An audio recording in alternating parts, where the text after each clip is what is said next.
நடிகை நயன்தாரா பற்றி அவர் பேசின விதம் வந்து பெரிய சர்ச்சையாக இருக்குது. நடிகர் சங்கம் வந்து எதிர்ப்பு தெரிவித்திருக்கு, எல்லாருமே எதிர்ப்பு தெரிவிச்சிருக்காங்க.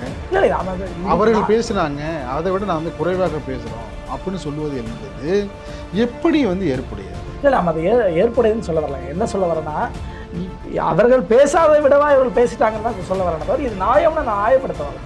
ஒரு 2 மாவட்ட தலைநகரில் ஒரு 2 பேர் கொஞ்சம் ஏதோ வர மீறி பேசினா அது கனவு சொல்லுங்க, இவர் நிறைவேற்றணும். ஆமா, எனக்கு நயன்தாரா போகணும், இவர் கனவு நிறைவேற்றா. நீங்க எந்த தமிழ்நாட்டு அரசியல்ல 3வது கட்சி ஏதாவது ஒன்று அரசியல் ஜெயிச்சிருக்காங்க சொல்லுங்க பாப்போம். விஜய் அவர்கள் வாக்கு வாங்கி ஒருவேளை கழிச்சு, அதாவது என்ன சொல்லணும்னா, அவர் வந்து இங்க கூட்டணிக்கு ஒருவேளை வராருன்னு வச்சுக்கோங்க. பாருங்க, வந்தால் அவர் ஒரு பவன் கல்யாண், வரலைன்னா பீகார் பிரசாந்த் கிஷோர். முன்னாள் சட்டப்பேரவை உறுப்பினர், தற்பொழுது அவர் வந்து மாநிலங்கள உறுப்பினர் டிவி சண்முகம், அவர் வந்து தலைமையேற்று நடத்துகிற அந்த போராட்டம் அது வந்து ஒட்டுமொத்தமான பெண்களுடைய உணர்வுகளை வந்து எந்த அளவுக்கு வந்து இருக்கும். இல்லைங்க, சிவி சண்முகத்துக்குள்ளே அது நம்ம இது பண்ண தேவை. என்ன சொல்ல வரேன்னா, இப்ப நீங்க அது நான் பல வெற்றி கொண்டானே விடுங்க, ஆனால் அவர் ஒவ்வொரு கூட்டங்களையும் அருவருக்கத்தக்க கொச்சையாக பெண்களை அருவருக்கத்தக்க வகையில் பேசுற பேச்சு. விஜய் அவர்களும் வாக்க வாங்குவார் போவாரு, கடைசியில ஒரு சீட்டு விஜயே ஜெயிக்க மாட்டாருங்க. நடிகர் விஜய் தேர்தலில் வெற்றி பெற மாட்டார். ஏன் உங்க மீது நம்பிக்கை இல்லையா உங்களுக்கு? இல்ல சீட்டை இல்லைங்க, நாங்க என்ன சொல்றேன், நீங்க நாங்க தான் வெற்றி பெறுவோங்கிற அளவுக்கு நம்பிக்கையில இருக்கங்க. சிவசண்மே பேசுறாங்க, வருத்தம் தெரிவிச்சார், அவரே இல்ல நான் இதுக்கு வருத்தம் தெரிவிக்கிறேன்னு சொல்றாரு இல்லையா? ஆனா எதிர்ப்புகளை வந்து அடங்கவே இல்லை. அது நடிகர் சங்கமா இருக்கட்டும், மாதம் மகளிர் அமைப்புகள் அனைத்து பேரும் வந்து எதிர்ப்பு தெரிவிக்கிறாங்க.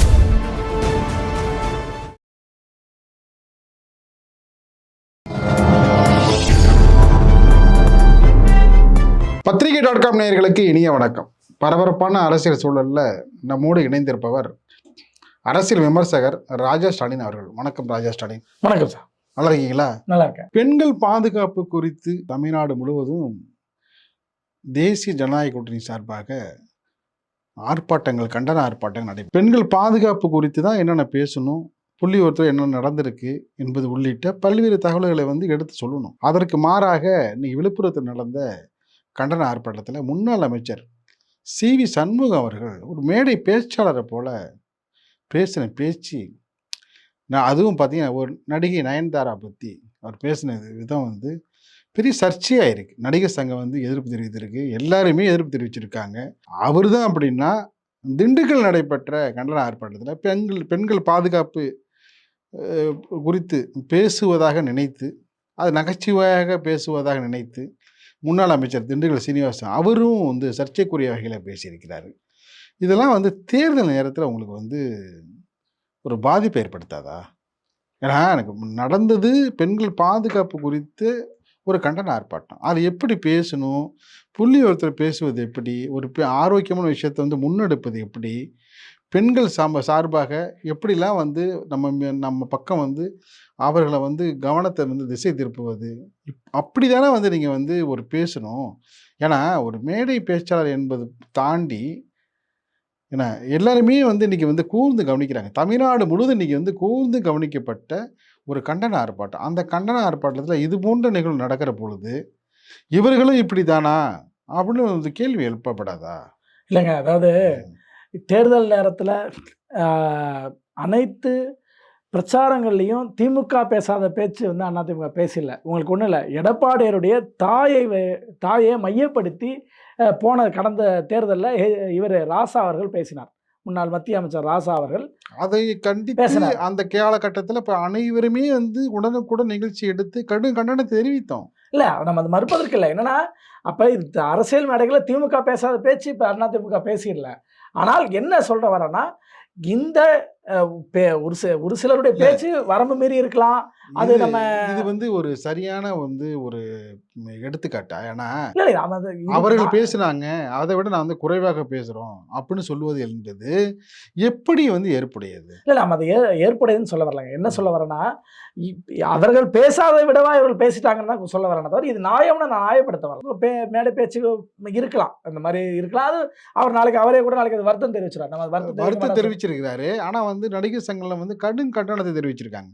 ஏன்னா உங்கள் கட்சியினுடைய தலைவர்கள் எம்ஜிஆர் இருக்கட்டும், ஜெயலலிதா இருக்கட்டும், திரைத்துறை சார்ந்து தானே வந்திருக்காங்க. அப்படி இருக்கிற பொழுது நீங்க திரைத்துறை சார்ந்த ஒரு நடிகையை என்ன இப்படிலாம் வந்து ஒரு எடுத்துக்காட்டாக ஒரு வந்து வேறு விதமாக இல்ல பேசுவது, ஒருமையில் பேசுவது என்பது எப்படி? அது வந்து பெண்கள் வந்து அந்த கண்டன ஆர்ப்பாட்டத்தில் திரண்டு இருக்கிறாங்க. இல்ல நம்ம அதை மறுப்பதற்கு இல்லைங்க. நான் என்ன சொல்றேன், வெற்றி கொண்டாந்து பேசாத பேச்சு நம்ம பேசல. ஆனா இருந்தாலும் நம்ம என்ன சொல்ல வரோம், நியாயப்படுத்துறேன். ஸ்டாலின் அது சூழல் வேற. இப்ப வந்து பார்த்தீங்கன்னா, பெண்கள் சம்பந்தப்பட்ட பல்வேறு விதமான பிரச்சனைகள், அந்த புகார்கள், அது தொடர்பான புள்ளிவிவரங்களை பேசலாமே தவிர, நீங்க பார்த்தீங்கன்னா, ஒரு நடிகையை வந்து மையப்படுத்தி, நடிகையை வந்து அந்த கண்டன ஆர்ப்பாட்டத்தில பேச வேண்டிய அவசியம் என்ன? ஏன்னா, நீங்க இப்ப நோக்கம் உங்களுக்கு நோக்கம் வந்து எது?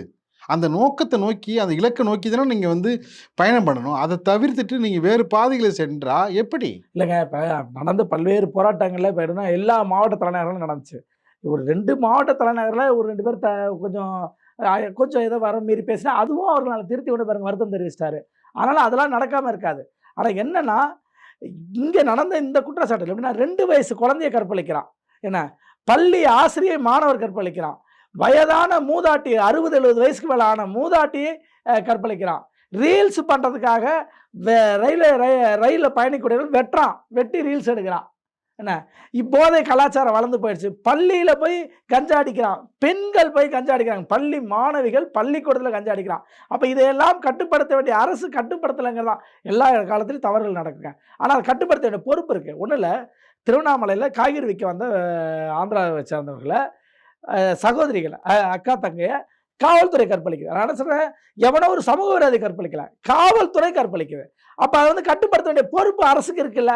அது இப்ப இதே அதிமுக ஆட்சியா இருந்தா என்ன நடக்கும்னா, டிஜிபிய சஸ்பெண்ட் பண்ணுவாங்க. அதாவது என்னன்னா,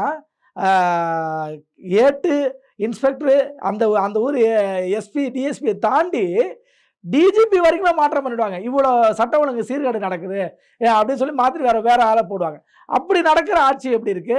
இங்க வந்து காவல்துறையே ஈடுபட்டுட்டு அந்த சம்பந்தப்பட்ட காவலர்களுக்கு பிரமாதம் கொடுக்குற இடத்துல இருக்குல்ல. ஒரு முன்னாள் சட்டத்துறை அமைச்சர், என்ன ஒரு முன்னாள் சட்டப்பேரவை உறுப்பினர், தற்பொழுது அவர் வந்து மாநிலங்கள உறுப்பினரா இருக்கிறாரு. சி.வி. சண்முகம். அவர் வந்து தலைமையேற்று நடத்துகிற அந்த போராட்டம், அது வந்து ஒட்டுமொத்தமான பெண்களுடைய உணர்வுகள வந்து எந்த அளவுக்கு வந்து ஈர்க்கணும். அதை விடுத்துட்டு ஒரு காமெடியா வந்து காமெடி இது கலந்த ஒரு பேச்சாக அத மாற்றி, என்ன இல்லங்க அது இல்லைங்க சிவி சண்முகத்துக்குள்ளே அது நம்ம இது பண்ண தேவையில்ல. என்ன சொல்ல வரேன்னா, இப்ப நீங்க நான் பழைய வெற்றி கொண்டானே விடுங்க. இப்ப சிவாஜி எப்படி பேசுறாரு? சிவாஜி பேசுற பேச்சு எப்படி இருக்கு? திமுக பேச்சு சிவாஜி கணேசன் பேசின பேச்சுக்கு திமுக தலைமை வந்து அவர் மீது கடுமையான நடவடிக்கை எடுத்திருக்க. இன்னைக்கு வரைக்கும் அங்கீகரிச்சு மேடை அலங்கரிச்சு பேசிட்டு இருக்காரு சிவாஜி. இன்னைக்கு அவர் எங்க இப்ப வந்து சிறையில் இருக்காரு. இப்ப இல்ல சொல்றேன், அது இப்ப சமீபத்துல சிறையில் இருக்காருங்க. நடவடிக்கை எடுக்கப்பட்டிருக்கு அவர் மீது. ஏன்னா அது வழக்கு போட்டது அதிமுக போட்ட வழக்கின் அடிப்படையில் அவர் கைது செய்யப்பட்டிருக்காரு, சிறைக்கு போயிருக்காரு. ஆனால் அவர் ஒவ்வொரு கூட்டங்களையும் அருவருக்கத்தக்க கொச்சையாக பெண்களை அருவருக்கத்தக்க வகையில பேசுற பேச்சு. இப்ப நான் எதனால வந்து இந்த பொறுப்புணர்வோட நான் கேட்கறேன்னா, சி.வி. சண்முகம் என்பவர் எடப்பாடி பழனிசாமி அவருக்கு அடுத்த நிலையில வடக்கு மண்டலத்துல ஒரு முக்கியமான பொறுப்புல இருக்கிறார் இல்லையா? இப்ப பார்த்தீங்கன்னா வந்து ஒரு ஒரு ஒரு குறிப்பிட்ட அளவுக்கு ஒரு சட்டப்பேரவை தொகுதிகளை வந்து கையில வைத்திருக்கிற ஒரு முன்னாள் அமைச்சர். அப்படி இருக்கிற பொழுது அவர் பேசுற பேச்சுக்களை வந்து எந்த அளவுக்கு வந்து எங்கெல்லாம் எதிரொலிக்கும் என்பது எல்லாருக்குமே தெரியும். இது அவ்வளவு எளிதில் வந்து கடந்து போக முடியாது. தேர்தல் நேரத்தில் எப்படி எதிர்கொள்ள போறீங்க அதை? அதாவதுங்க, இதை விட மிக கடுமையா பேசின பேச்சுக்கெல்லாம் கடந்து தான் திமுக வெற்றி பெற்றுச்சு கடந்த 2021. அது காலங்கள் வேற. 2021க்கும் 26க்கும் இப்ப என்ன பெரிய ஒரு 5 ஆண்டுகள் வித்தியாசம். நான் என்ன சொல்ல, அப்ப வெற்றி கொண்டான்னா இப்ப சிவாஜி அதே கொச்சைத்தனமா, அதே பெண்களை கீழ்த்தனமாக பேசுகிற அதே சொல்லாடல் இருக்குதான் செய்யுது. ஆனால் அதை தாண்டி இப்ப அந்த போன தேர்தல் திமுக வெற்றி பெறலையா? அதிமுக அதுக்கு அந்த காலத்துல பல்வேறு திட்டங்களை அத்திக்கடு அவிநாசி திட்டம் வெற்றி தோல்வி பாதுகாக்கப்பட்ட காவிரி வேளாண் மண்டலம் கொண்டு வந்தாங்க. அதெல்லாம் வந்து ஒரே பேரோட 11 மருத்துவக் கல்லூரி கொண்டு வந்தாங்க. ஊடகத்திலே பல முறை வந்து அது சொன்னதே நான் 7.5. நீங்க பேசுற பேச்சு எல்லாமே வந்து உங்களை வச்சுக்கிட்டு நான் பேசுனேன். புரியுது. அதெல்லாம் சாதனைகளும் இந்த நேரத்துல வந்து எப்படி பார்ப்பாங்கன்னா, எப்படி வந்து நம்மளுடைய உணர்வுகள் எப்படி வந்து ஒவ்வொருத்தர் பிரதிபலிக்கிறாங்க அதை தான் பார்ப்பாங்க. இப்போது ஒன்று நடப்பது ஒன்றாக மாறிவிடாதா? அதெல்லாம் சரிதான். நம்ம அரசியல்ல இல்லைங்க. இப்ப நீங்க வந்து பிள்ளையாரா பிடிக்கிறீங்க, அது வந்து குரங்கா மாறுற மாதிரி ஆயிடுது. இல்ல அது உண்மைதான். என்ன நீங்க பிள்ளையார பிடிக்கவே குரங்கா மாறிட்டாக்க இதுதான். ஆனால் என்ன இங்க அரசியல், இந்த அதிமுக கட்சியை பொறுத்தவரை இப்படி நடக்கிறது திருத்திக் கொள்கிற இடத்துல தான் அவரவர்கள் இருக்கிறார்கள். சிவசண்மே பேசுறாங்க, வருத்தம் பாருங்க. தெரிவிச்சு அவரே இல்ல நான் இதுக்கு வருத்தம் தெரிவிக்கிறேன்னு சொல்றாரு இல்லையா? தெரிவிச்சிட்டாரு. ஆனா ஆனா வந்து இதே எதிர்ப்புகள் வந்து திமுக எதிர்ப்புல வந்து வரதான் அடங்கவே இல்ல. அது நடிகர் சங்கமா இருக்கட்டும், மாதர் இல்ல, சங்கம் மட்டும், மகளிர் அமைப்புகள் இல்ல அது அனைத்து பேரும் வந்து எதிர்ப்பு தெரிவிக்கிறாங்க. நடிகர் சங்கம், மாதர் சங்கம் எல்லாமே இன்னைக்கு வந்து அவங்க சிபி, அதாவது மாதர் சங்கம் யாருன்னு தெரியும், உங்களுக்கு சிபிஎம் உடைய கட்சியோடது. இன்னைக்கு திமுக விங்கில் இருக்கிறவங்க, அது திமுக விங்கு மாதிரி தான் கருதணும் நம்ம. அவங்க அப்படிதான் சொல்லுவாங்க. நடிகர் சங்கமும் விஷால் யாரு, நாசர் யாரு, இவங்கெல்லாம் யாருக்கு ஆதரவா நிற்கிறாங்க, உதயநிதி மாமன் மச்சான்னு சொல்ற அளவுக்கு இருக்கிறவங்க. அதனால அவர்களும் அப்படிதான் இருப்பாங்க. நம்ம அதை மறுப்பதற்கல. ஆனா இதை தாண்டி உங்க கட்சியினுடைய தலைவர்கள் வந்து எங்க இருந்து வந்தாங்க? திரைத்துறையிலிருந்து வந்தாங்க. நம்ம மறுக்கலங்க. அந்த திரைத்துறை சார்ந்த ஒரு திரைத்துறை விமர்சனம் பண்ற சார்ந்த பொழுது இல்ல எந்த நடிகர் நடிகைகளுமே நான் தனிப்பட்ட முறையில் இது பண்ணல. ஏன் இவங்க ரெட் ஜெயின் மாதிரி சினிமா துறையை கையில வச்சுக்கிட்டு திரையரங்களை வச்சுக்கிட்டு எடப்பாடியார் ஆக்குமே பண்ணாரு. சிபி சண்முகம் மட்டும் இல்லை நான் சொல்லல. கடந்த சில நாட்கள் முன்பு பார்த்தீங்கன்னா பாஜகவுடைய மாநில தலைவர் நயனா நாகேந்திரன் பார்த்தீங்கன்னா அவர் திரிஷா பத்தி பேசி அவரும் வருத்தம் தெரிவித்தார். ஆமாங்க. ஏன்னா இந்த நேரத்துல நீங்க வந்து கூட்டணி பேச்சுவார்த்தை தொகுதி உடன்பாடை விரைவாக முடித்து நீங்க களத்துக்கு போற வழியை பார்ப்பீங்களா? அதை விடுத்து விட்டு தேவையற்ற பேச்சு எதற்கு? இல்ல அதெல்லாம் சரிதான். போற போக்கில் நடக்கிற ஒன்று ரெண்டு விஷயம் அது பரபரப்பா பேசிட்டே இருப்பாங்க. ஆனா அதை தாண்டி கூட்டணி தேர்தல் எல்லா விஷயமும் இங்க அதிமுக அணியில நடந்துட்டு இருக்கு. நம்ம பேச்சுவார்த்தை நடக்கிறோம்னு சொல்ல, அதாவது மற்றவர்கள் எந்த கட்டத்துல இருக்கு? இந்த கூட்டணி உறுதியாக வெல்கிற இடத்தில் இருக்கு. ஏன் கூட்டணி பேச்சுவார்த்தை இட சீட்டுங்கிற இடம் வரலைன்னா, தேதி முடிவு பண்ணதுக்கு பிறகுதான் ஒவ்வொரு விஷயம். அதிமுக பொறுத்தவரை தேர்தலுக்கு முதல் 3 மாதம் தான் இதில் அனைத்து அணையமாவாங்க. அது எம்ஜிஆர் காலத்துலையும் அப்படிதான், அம்மா காலத்துலையும் அப்படிதான். நடந்து முடிந்த எடப்பாடியார் பொறுப்புக்கு வந்ததுக்கு பிறகு சந்தித்த முதல் தேர்தலாக இருக்கட்டும், அதாவது 17 தேர்தலாக இருக்கட்டும், 19 இருக்கட்டும், 21 இருக்கட்டும், அனைத்து 24 பாராளுமன்ற தேர்தலாக இருக்கட்டும், அனைத்துமே அந்த 1 மாதம் 2 மாதம் முன்னாடி நடந்திருக்கும். அதுதான் இங்கேயும் நடக்குது. இது பிரச்சாரத்தை தொடங்கியாச்சு. யார் வேட்பாளர், யாருக்கு எந்த தொகுதி, கூட்டணிக்குள்ள பிரிச்சுக்கிறது அப்படிங்கிற விஷயம் தான். அது இதன் பிறகு இதுக்கு பிறகு நடக்கும். அடுத்தது விஜய் வருவார்னு ஒரு அதிமுக அன்னைக்கு சொன்னதா வெளியே தான் பேச்சே தவிர எடப்பாடியாரை மறுத்துட்டார். அவர் போட்டியிட போவதாக எல்லாருமே வந்து சொல்லிட்டாங்க. வேட்பாளர் அறிவிச்சிட்டாங்க. எடப்பாடியார் என்ன சொல்லிட்டாருன்னா, நான் பேச்சுவார்த்தை நடத்தவில்லை. அடுத்தது இவர் நயனார் நாகேந்திரன் பாஜக சார்பாக யாரும் பேசல, அவரும் சொல்லிட்டாரு. அடுத்தது பவன் கல்யாண் தான் அவர்கிட்ட பேச்சுவார்த்தை நடத்துறாருன்னு சொன்னாங்க. அவரும் இல்ல, அவர் விஜயை பார்த்தே பல வருஷம் ஆச்சுட்டாரு. ஆக இது என்னன்னா, இது தாவேகா செய்த சூழ்ச்சி. தாவேகா என்ன பண்ணாங்க, காங்கிரஸ் கிட்ட நாங்க கூட்டணி வரோம்னு சொல்லி அவங்கள அங்கே மோத விட்டாங்க. அது உங்க தரப்புல வந்து பேசாம அவங்க வந்து அதை சொல்லவும் மாட்டாங்க இல்லையா? உங்க தரப்புல வந்து அது முயற்சி எடுத்ததுனால தானே வந்து நெருப்பு இல்லாமல் புகையாது ஸ்டாலின். நம்ம அதை பார்க்கணும்ல. இல்லைங்க, அப்படி பேச்சுவார்த்தை நடத்தலைன்னு அந்த கட்சியுடைய தலைமை சொல்லுது. அல்லது அதுக்கு மறுப்பு சொல்றது யார் சொல்லணும்? பேச்சுவார்த்தை ஈடுபட்ட அப்படிங்கிற தாவேகா சேர்ந்தோம். இல்லைங்க, நான் எங்கிட்ட தான் பேச்சுவார்த்தை நடத்துறாங்க, இவர் இன்னார் வந்து பேசினாரு, இன்ன நாளில் இதை சொன்னார் அப்படின்னு சொல்லணும்ல. ஆக என்னன்னா, அவர்களாகவே அவளை ஒரு பில்டப் பண்ணிக்கிட்டாங்க. இன்றைக்கும் அவர் என்ன பில்டப் பண்ணிக்கிறாங்கன்னா, நாங்கள் 60 சீட்டு கேட்டோம், 70 சீட்டு கேட்டோம், துணை முதல்வர் கேட்டோம். ஏங்க முதலமைச்சர் கூட கேட்டுப்பாங்க. பிரச்சனை நீங்கள் கேட்குறவங்க என்னவெல்லாம் கேட்கலாம், கொடுக்கறது உங்களுக்கு கொடுக்கணுமே.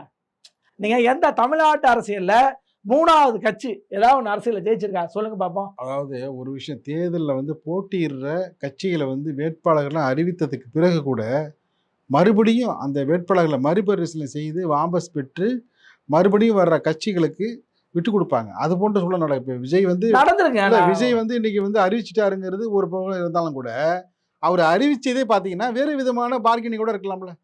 இல்லை, அது ஒரு பக்கம், நம்ம இல்லைன்னு சொல்ல. வேட்பாளரே இன்னாருன்னு போட்டுருவாங்க, அவர் நாமினேஷனே கட்டுறதுக்கு ரெடி ஆகிடுவார், எல்லாம் நடந்துட்டு இருக்கோம். கடைசியில் பார்த்தா வேட்பாளரை மாற்றுவாங்க. அதான் நடக்கும். 2011 நடந்தது. எல்லா தேர்தலும் எல்லா கட்சிகளுமே நடந்து எல்லா வேட்பாளர் அறிவிச்சிட்டாங்க. விஜயகாந்த் வந்ததுக்கு அப்புறம் அந்த 41 வேட்பாளர்களுக்கான மறுபடியும் வாபஸ் வாங்கப்பட்டு விஜயகாந்தோட வேட்பாளர்கள் தேமுதிக சார்பில் போட்டிட்டாங்க. அது தேர்தலில் ஒரு கட்சி ஒன்று புதுசாக வருது. இப்போ தாவேகா வர்றது போல் நம்ம ஏற்கனவே பார்த்தோம். 2016 முதல்ல விஜயகாந்த் வந்தார். வந்தப்போ எதிர்கட்சியாக இருந்து நான் தான் வாக்கு வாங்குவேன்னு சொன்னார். இப்போ இவர் எப்படி சொல்கிறாரோ, எனக்கும் திமுகவுக்கும் எனக்கும் தான் போட்டின்னு எப்படி விஜய் சொல்கிறாரோ, அதுபோல் அப்போ ஆளுங்கட்சியாக இருந்த அதிமுகவும் எங்களுக்கு தான் போட்டின்னு சொன்னார். ஆனால் ஜெயிச்சது என்னமோ 2006 திமுக. எப்படி ஜெயிச்சதுன்னா, ஆளுங்கட்சிக்கு எதிரான அதிருப்தி ஓட்டை நான் வாங்கிட்டதுனால திமுக ஜெயிச்சிருச்சு அப்படின்னு திருப்பி அவர் சொன்னார். அதே விஜயகாந்தே சொன்னார். நான் உங்கள்கிட்ட ஒன்று கேட்குறேன். விஜய் வந்து வருகையினால உங்களுக்கு எண்ணிக்கை குறையும், 120 இடங்களில் தான் நீங்கள் போட்டியிடக்கூடிய சூழல் ஏற்படும் அப்படிங்கிற ஒரு அச்சம் உங்களுக்கு. அவர் வந்துட்டா வந்து நம்ம வந்து சீட்டை குறைச்சிக்கணும். அதே போல் பாஜக வந்து அதிக தொகுதி இருக்குது. இதெல்லாம் வந்து ஒரு கூடுதல் காரணமாக வந்து வெளியில் சொல்லப்படுகிற ஒரு செய்தி. 95 இடங்களை மட்டுமே வைத்துக்கொண்டு கலைஞர் அவர் 2006லேருந்து 2016 வரைக்கும் அந்த ஆட்சியை சிறப்பாக நடத்தினார். மிக மிக 100 இடங்கள் கூட இல்லை. நீங்கள் அந்த முடிவுக்காக வரணும்ல. இல்லை நம்ம ஏன் உங்கள் மீது நம்பிக்கையே இல்லையா உங்களுக்கு? இல்லை சீட்டை இல்லைங்க. நாங்கள் என்ன சொல்கிறேன், நாங்கள் தான் வெற்றி பெறுவோங்கிற அளவுக்கு நம்பிக்கையில் இருக்கோமே.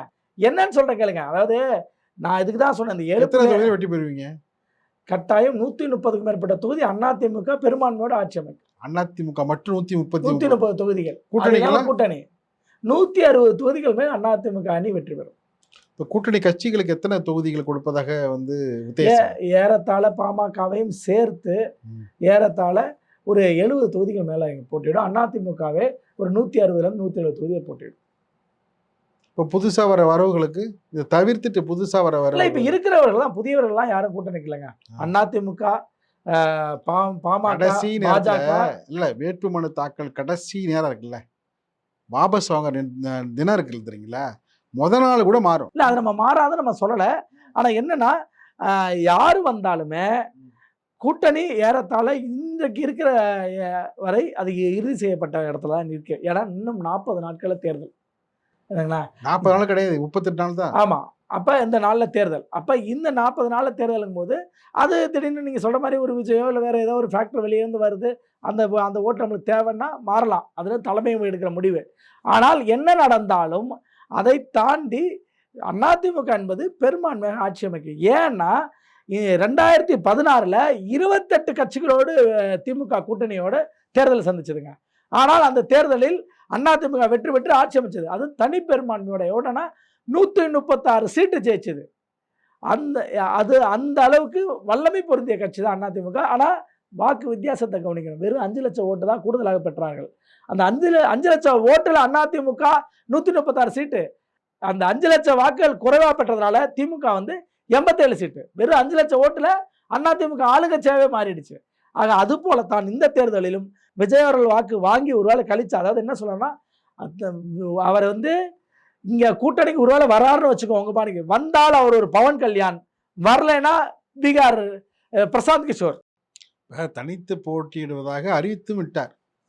அறிவித்தது மட்டும் இல்லை, வேட்பாளர்களையும் வந்து அப்போ ஒன்றும் இல்லைங்க. அவர் அறிவிச்சிட்டாருன்னா ஒன்றும் பிரச்சனை இல்லை. அவர் வந்து என்னன்னா, இப்போ பீகாரில் பிரசாந்த் கிஷோர் எப்படி வாக்கை வாங்கி சும்மா ஒரு பிம்பத்தை கிரியேட் பண்ணாரோ, ஒரு தோற்றத்தை கிரியேட் பண்ணாரோ, அது போலத்தான் நீங்கள் நொந்து நூலாக போய் இருக்கிறாரோ, அது போல பிரசாந்த் கிஷோர் போல விஜய் அவர்களும் வாக்கை வாங்குவார், போவார். கடைசியில் ஒரு சீட்டு விஜயே ஜெயிக்க மாட்டாருங்க. நடிகர் விஜய் தேர்தலில் வெற்றி பெற மாட்டார், அவரே வெற்றி. ஏன்னா அப்படி யாரும் தமிழ்நாட்டு அரசியலில் 3வது ஒரு கட்சி வெற்றி பெற்ற வரலாறு கிடையாது. ஒரே ஒரு சுயேட்சை தமிழ்நாட்டு அரசியல் வெற்றி பெற்றார். நீங்கள் எல்லா மாநில தேர்தல் வேணாலும் பார்க்கலாம். பீகாரில் ஒரு சீட்டு ஜெயிப்பாங்க, உத்தரப்பிரதேசில் 2 சுயேட்சை ஜெயிப்பாங்க, குஜராத்தில் ஜெயிப்பாங்க. ஆனால் தமிழ்நாட்டில் ஒரே ஒரு சுயேட்சை கூட வெற்றி பெற்றது கிடையாது. சுயேட்சைன்னு சொன்னால் யார் அவங்க சுயேட்சைனா, இப்போ அப்பா மாதிரி காங்கிரஸ் இருந்தோம் சீட்டு தரல வெளியே வந்து திப்பாங்க. கம்யூனிஸ்ட் கட்சியில் சிபிஐ தளி ராமச்சந்திரன் மாதிரி சீட்டு எங்களுக்கு தரல, கூட்டணிக்கு ஒதுக்கிட்டாங்க அப்படின்னு வந்து நின்று ஜெயிச்சவங்க தான். ஒரே உண்மையிலேயே சுயேட்சையாக யாரும் இங்கே வெற்றி பெற்றதே கிடையாது தமிழ்நாட்டு வரலாறுல. அப்படிங்கும் போது விஜயை பொறுத்தவரை ஒரு சுயேட்சை வேட்பாளர் எப்படி நம்ம பார்க்கணுமோ அப்படிதான் பார்க்க முடியும். அவர் ஓட்டு வாங்க, எந்த தொகுதியில் வேணாலும் எவ்வளோ வேணாலும் ஓட்டு வாங்கலாங்க. விஜய் அவர்கள் அதிகபட்சம் ஒரு 50,000 ஓட்டு வாங்கலாங்க. வெற்றி பெற முடியாதுங்க. வெற்றி பெறணும்னா காங்கிரஸ் பிஜேபியை திமுக அதிமுக கூட்டணி வச்சாதான் வெற்றி பெற முடியுங்கிற நிலைமை இருக்கு தமிழ்நாட்டில். அவர்களே தனிச்சு தேர்தல் செஞ்சா 0 சீட்டு வாங்க முடியல, வெற்றி பெற முடியல. தனிச்சு போட்டியிட்ட காலத்தில் பிஜேபி எத்தனை சீட்டு ஜெயிச்சது, காங்கிரஸ் எத்தனை சீட்டு ஜெயிச்சது, பாட்டாளி கட்சி போராடி பார்த்தாங்க. மிகப்பெரிய ஒரு கட்டமைப்பு உள்ளவங்க, வட தமிழ்நாட்டில் வலுவாக இருக்கிறவங்க, அவர்களே 4 சீட்டு தான் ஜெயிச்சாங்க. 4க்கு மேலே அவங்களால ஜெயிக்க முடியல. கூட்டணியில் இருக்கும் போது தான் 18 சீட்டு 20 சீட்டு ஜெயிச்சாங்க. ஆக தனிச்சு தமிழ்நாட்டு அரசியல வெற்றி பெற்ற வரலாறு ஒன்று கிடையாது. அதனால விஜய் அவர்கள் என்ன வேணாலும் பேசிக்கலாம், என்ன வேணாலும் இருக்கலாங்கிறான். 20% இல்லை. இப்போ IDPS ஒருத்தர் சொல்கிறான், என்ன வெளியிடுறாங்க, என்ன வெளியிடுறாங்க, 24% அவங்களுக்கு இருக்கு, 2வது இடம் அவங்க வருவாங்க அப்படின்னு. இது ஜோடிக்கப்பட்டது. அங்கே பத்திரிகையாளர் கேட்குற ஒவ்வொரு கேள்விக்கும் பெண் பத்திரிகையாளர் அடிக்க பாயிறாங்க. ஏன்னா இதுக்கு லயோலா கல்லூரி வேற துணைக்கு இழுத்துக்கிறாங்க. அதாவது லயோலா கல்லூரி பேரை பயன்படுத்திக்கிறாங்க தவறா. லயோலா கல்லூரி அவன் மேல மான நஷ்டம் வழக்கு போடணும். எங்க பேரை பயன்படுத்தக்கூடாது, என் கல்லூரிக்கு அவப்பெயரை உண்டு பண்ணக்கூடாதுன்னு. என்னன்னா இப்படி விஜய் மீது ஒரு மிகப்பெரிய அளவுக்கு மக்கள் செல்வாக்கு வந்துட்ட மாதிரி மக்களை சந்திப்பாருங்க. நான் என்ன சொல்றேன், பெரம்பலூர் தொகுதியில் தேர்தல் பிரச்சாரம் பண்றதுக்கு எத்தனை நாள் நீங்க போவீங்க, எந்த இடத்துல நின்று கேட்பீங்க? அவர் என்ன சொல்ல, விஜயும் வந்து ஓட்டு போடுவாங்க பாரு, விஜயும் போய் பிரச்சாரம் பண்ணுங்க பாரு. அது மாதிரி பெரம்பலூர்லயும் விஜய் தான் நிற்பாரு, இது ஆர்கே நகர்லயும் விஜய் தான் நிற்பாரு, ஆயிரம் விளக்குலையும் விஜய் தான் நிற்பாருன்னு சொல்லுவார், ஒரு அறிக்கை விடுவார். ரெட்டை இலை தான் பிரதானப்படுத்திருக்காரு. என்ன இல்ல, ரெட்டை இலை தான் பிரதானப்படுத்திருக்காரு, ரெட்டை இலை தான் சொல்லுவார். இவரை போல ஒரு ஹீரோயிசமெல்லாம் அவருக்கு என்னைக்கு எம்ஜிஆரே பேசுறது. அவர் தான் சொல்றாரு, வீட்டுக்கு வீடு விஜய்னு சொல்றாருல்ல, அந்த நம்பிக்கையில சொல்றாரு.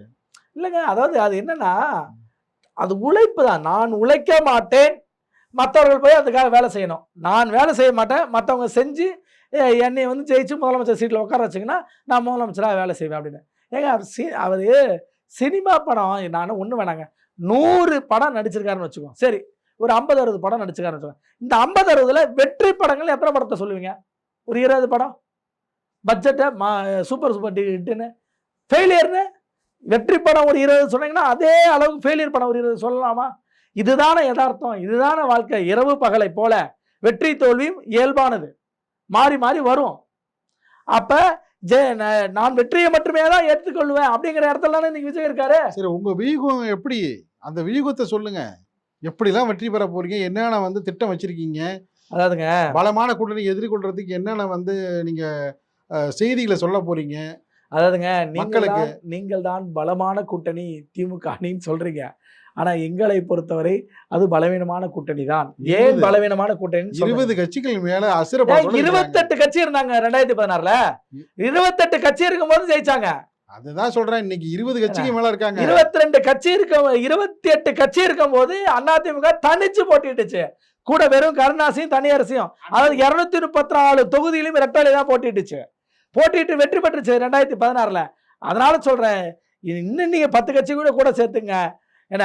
ஆனால் வெற்றி பெற போவது அதிமுக ஆட்சி தான். மே மாதம் 4ஆம் தேதி மலரப்போகிறது. நிகழ்ச்சியில் பங்கேற்று பல்வேறு கருத்துக்களை தெரிவித்தமைக்கு இதயம் இணைந்து இணைய நன்றி. மிக்க நன்றிங்க.